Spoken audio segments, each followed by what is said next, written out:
Assalamualaikum, halo. Apa kabar? Selamat datang lagi di channel YouTube Your Daily Stories. Di sini aku akan membawakan cerita-cerita pendek bertema horor, creepypasta, atau yang lainnya. Semoga kalian suka ya. Langsung saja ke ceritanya.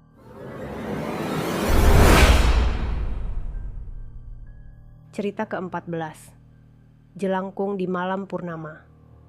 Malam itu, angin bertiup kencang, membawa hawa dingin yang merayap di kulit. Di sebuah desa kecil yang dikelilingi oleh hutan lebat, berdirilah rumah tua milik keluarga Budi. Rumah itu sudah lama tidak dihuni, dan kini menjadi tempat yang sering didatangi oleh anak-anak muda yang ingin mencari sensasi seram. Budi, seorang pemuda yang selalu penasaran dengan hal-hal mistis, memutuskan untuk bermain jelangkung bersama dua temannya, Andi dan Rina. Mereka telah mendengar banyak cerita tentang permainan ini. Cerita tentang roh-roh yang dipanggil dari dunia lain, tentang kutukan yang menimpa mereka yang berani bermain. Namun, bagi mereka, itu hanyalah mitos yang belum terbukti. Ini hanya permainan, kata Budi sambil tertawa, mencoba meyakinkan teman-temannya yang terlihat sedikit ragu. Mereka bertiga berkumpul di ruang tamu rumah tua itu, menyalakan beberapa lilin yang diletakkan di sekeliling boneka jelangkung yang mereka buat dari kayu dan kertas. Lingkaran kecil dari garam dibuat di lantai untuk melindungi mereka, sesuai dengan apa yang mereka baca di internet.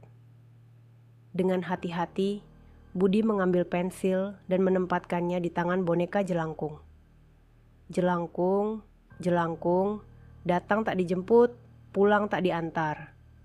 Ucapnya sambil tersenyum penuh percaya diri. Andi dan Rina ikut mengucapkan mantra itu dengan suara yang lebih pelan, sedikit gemetar. Awalnya, tidak ada yang terjadi. Ruangan itu sunyi, hanya terdengar suara angin yang berdesir di luar. Mereka menunggu beberapa menit, tetapi boneka jelangkung itu tetap diam. Rina mulai merasa lega, berpikir bahwa permainan ini hanyalah omong kosong. Namun, saat mereka akan menghentikan permainan dan bersiap untuk pulang, boneka jelangkung itu tiba-tiba bergerak. Pensil yang ada di tangannya mulai menulis di kertas dengan gerakan yang kaku. Andi dan Rina tertegun, mata mereka membelalak ketakutan. Budi, meskipun juga ketakutan, mencoba untuk tetap tenang. Boneka itu menulis dengan tulisan yang acak dan sulit dibaca, tapi satu kata bisa mereka pahami dengan jelas. Pergi. Jantung mereka berdetak kencang. Mereka mulai merasa bahwa sesuatu yang tidak terlihat sedang mengawasi mereka, menyelinap di antara bayangan-bayangan yang dilemparkan oleh lilin yang berkedip-kedip.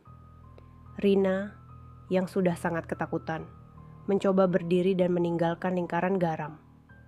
Namun, ketika dia hendak melangkah keluar, tiba-tiba tubuhnya membeku, seolah-olah ada sesuatu yang menahannya. Dia tidak bisa bergerak, dan bibirnya bergetar saat mencoba berbicara. Budi, Andi, aku tidak bisa bergerak, bisiknya dengan suara putus asa. Andi segera berusaha menariknya kembali ke dalam lingkaran, tetapi seolah-olah ada kekuatan tak terlihat yang menolak mereka. Rina tiba-tiba tersentak, matanya terbelalak, dan dia jatuh ke lantai dengan tubuh yang kaku. Hawa dingin menyelimuti ruangan, dan bau anyir seperti darah mulai tercium. Mata Budi terpaku pada boneka jelangkung yang kini menoleh perlahan ke arah mereka. Wajahnya yang sederhana dan terbuat dari kertas tampak berubah menjadi sesuatu yang menyeramkan, seolah-olah ada roh yang kini bersemayam di dalamnya. Budi merasakan ketakutan yang belum pernah dia rasakan sebelumnya. Sesuatu yang mencekam dan membuatnya hampir tidak bisa bernapas. Jelangkung, jelangkung, pulang tak diantar, ucap Budi dengan suara gemetar, berharap roh itu akan pergi. Namun, bukannya pergi, boneka itu justru menulis lagi dengan gerakan yang lebih agresif. Kau tak bisa lari. Tiba-tiba, semua lilin di ruangan itu padam sekaligus, meninggalkan mereka dalam kegelapan total. Suara-suara aneh mulai terdengar di sekitar mereka. Bisikan, langkah kaki yang berat, dan suara pintu yang berderit meski tidak ada yang bergerak. Andi meraba-raba dalam gelap, mencari senter di sakunya. Namun, sebelum dia sempat menyalakannya, sesuatu yang dingin menyentuh bahunya. Dia berteriak, tetapi suaranya terputus saat merasakan sesuatu merayap di kulitnya, seolah-olah jari-jari panjang dan kurus sedang membelai lehernya. Budi mencoba menenangkan diri dan memikirkan cara untuk keluar dari rumah itu. Namun, secepat apapun dia berpikir, kegelapan dan rasa takut membuatnya lumpuh. Ia hanya bisa mendengar bisikan-bisikan itu, semakin keras, semakin mendekat, hingga akhirnya suara itu berhenti tepat di sebelah telinganya. Sebuah suara pelan, dingin, dan penuh kebencian berkata, "Kau telah memanggilku, sekarang aku akan tinggal." Ketika Budi akhirnya berhasil menyalakan senter, dia melihat Andi dan Rina tergeletak di lantai. Wajah mereka pucat dan mata mereka kosong.